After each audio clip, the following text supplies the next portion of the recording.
Hello students, this is the part 2 of the chapter Understanding Diversity. In the previous chapter, we understood how the geographical and historical factors affected the life of people living in Ladakh area. Now, I am going to start with the next topic, that is the Kerala. We will study in this topic how the geographical and historical factors affected the life of people living in Kerala. This is the picture of Kerala. I have already shown to you in the political map of India that Kerala is a southern state. Kerala जो है वो एक ऐसी जगह पे situated है जहाँ पे एक साइड सी है और दूसरी साइड वहाँ पे हिल्स है और उन्हीं हिल्स पे कई सारे जो स्पाइसेस हैं, मसाले हैं, वो यहाँ पे उगाए जाते हैं, जैसे कि क्लोव्स, पेपर, कार्डमम यहाँ पर ग्रो किए जाते हैं। और इन्हीं स्पाइसेस की वजह से जो पहले जो ट्रेडर्स थे जो कि अरब से थे और कुछ ऐसे जो ट्रेडर्स थे यहाँ पर पहली बार आए थे ट्रेडिंग के पर्पज़ से। केरला में जो लैंड है is very fertile and the climate is very much suitable for production of rice. यहाँ पे राइस का प्रोडक्शन बहुत ज़्यादा होता है क्योंकि जो राइस के प्रोडक्शन के लिए as you all know we need so much water, हमको वाटर की बहुत ज़्यादा ज़रूरत होती है और केरला में जो वाटर है वो अबंडेंस में मिलता है और यहाँ का जो क्लाइमेट है वो बहुत ही सूटेबल है राइस के प्रोडक्शन के लिए, इसीलिए केरला में जो राइस का प्रोडक्शन है वो बहुत ज़्यादा होता है। Then what are the food habits of people living in Kerala? The people of the Kerala eat rice, fish and vegetables. This point I have already discussed you that Jewish and Arab traders first come here for spices. Spices की वजह से Jewish और trader जो Arab traders हैं यहाँ पे पहली बार आए थे। ऐसा माना जाता है जो सेंट थॉमस हैं वो इंडिया में क्रिश्चियनिटी जो रिलीजन है वही हमारे कंट्री में लेकर आए थे पहली बार। जो वास्को डिगामा है ये यूरोपियन कंट्री है, एक पोर्तुगीज़ वहाँ के ये सिटीज़न थे।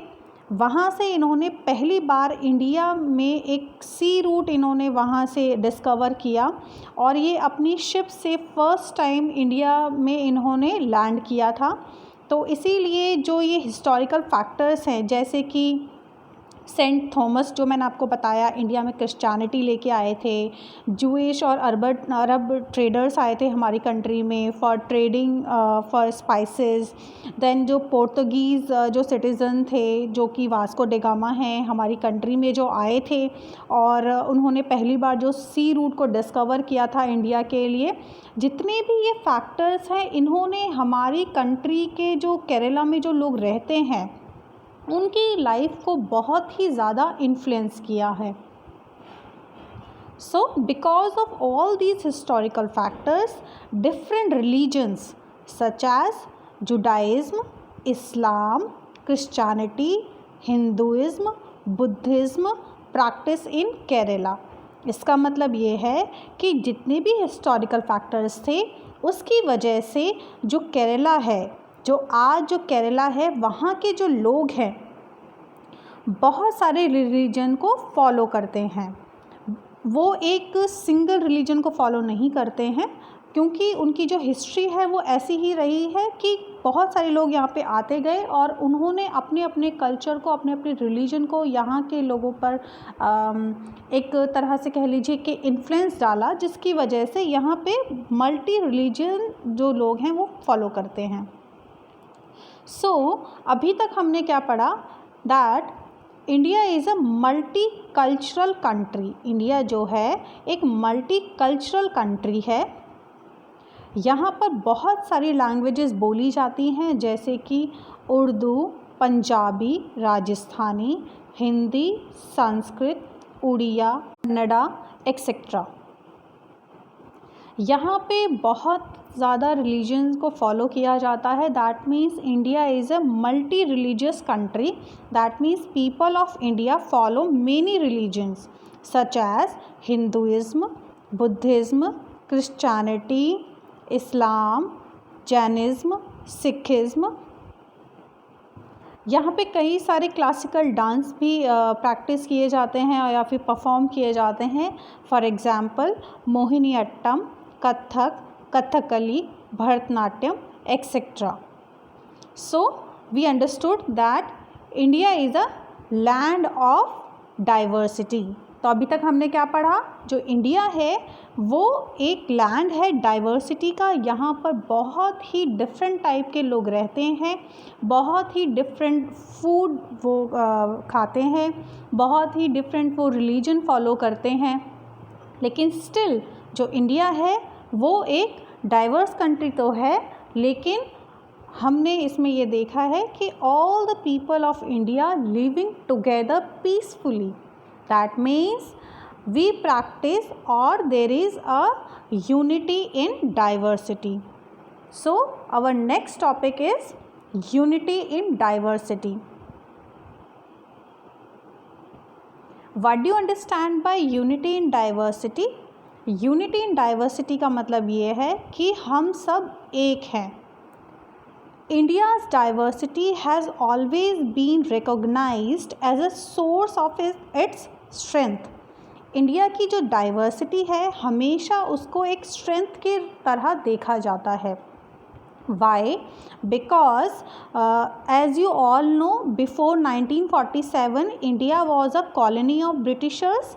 तो इंडिया जो है ब्रिटिशर्स की कॉलोनी था और जो ब्रिटिशर्स थे हमारी कंट्री को रूल करते थे. So at the time of freedom struggle women, men from different cultural, religious and regional background came together to oppose them. जितने भी हमारी कंट्री के चाहे वो men हैं, women हैं, कितने भी डिफरेंट कल्चर से, रिलीजन से, रीजनल बैकग्राउंड से वो बिलोंग करते हैं, but we at the time of freedom struggle united to oppose the British rule. Britishers thought कि इंडिया में बहुत ही डाइवर्स टाइप के लोग रहते हैं, यहाँ पर बहुत सारे कल्चर हैं, कास्ट हैं, लैंग्वेजेस हैं.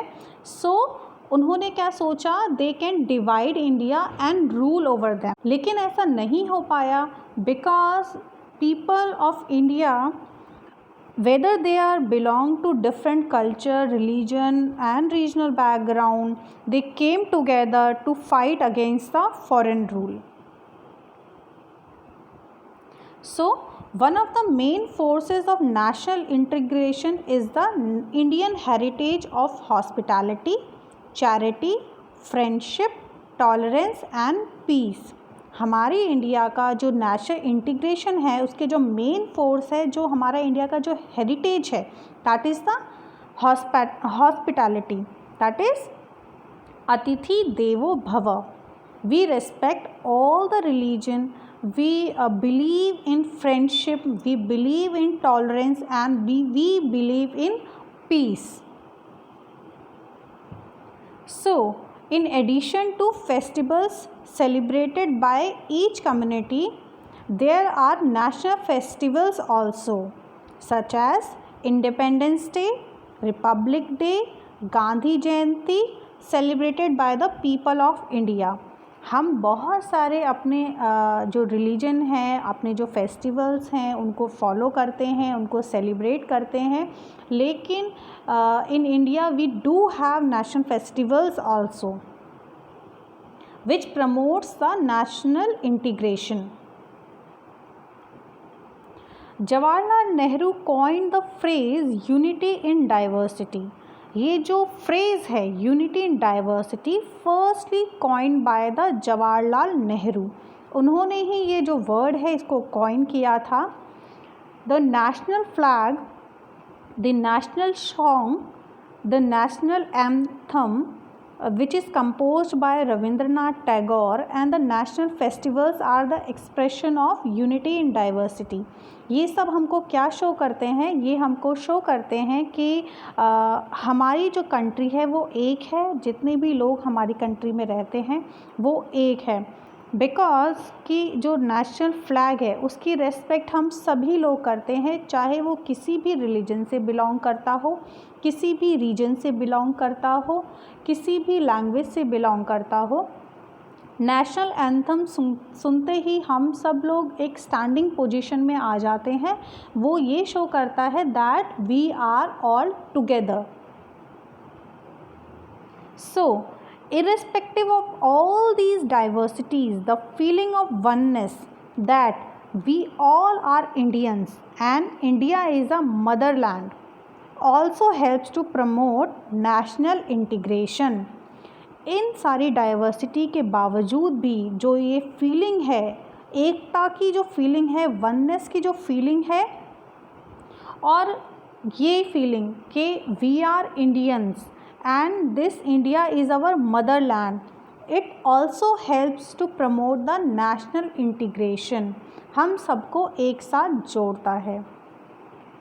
तो अभी तक हमने जो ये चैप्टर में पढ़ा, हमने क्या क्या पढ़ा है कि डाइवर्सिटी होती क्या है, India is a land of diversity, and how despite all these diversities we are together and there is unity in diversity. So this chapter is over now. I will meet you in the next class. Till then, take care of yourself.